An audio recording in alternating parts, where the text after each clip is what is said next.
Anası tərəfindən zəncirləndiyi deyilən 17 yaşlı oğlan müəssisəyə yerləşdiriləcək. Xəbərlər.net xəbər verir ki, bu barədə Trendə Sosial Xidmətlər Agentliyinin mətbuat katibi Sərvər Abdullayev açıqlama verib.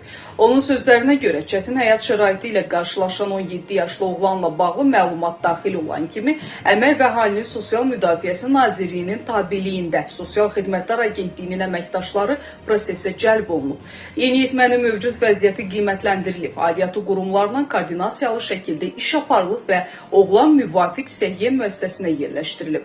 Uşağın müayinə və qiymətləndirmə prosedurları bitdikdən sonra isə o daimi qayğı ilə əhatə olunması üçün Sosial Xidmətlər Agentliyi tərəfindən qanunvericiliyə uyğun olaraq müvafiq uşaq müəssisəsinə yerləşdiriləcək deyə Sərvər Abdullayev bildirib. Qeyd eləyək ki, sosial şəbəkələrdə uşağın anası tərəfindən zəncirləndiyi barədə məlumat yayılıb. Yayılan məlumata görə uşaq illərlə bağlı saxlanılaraq normal qidalanmadan, təhsildən və sosial mühitdən məhrum edilib.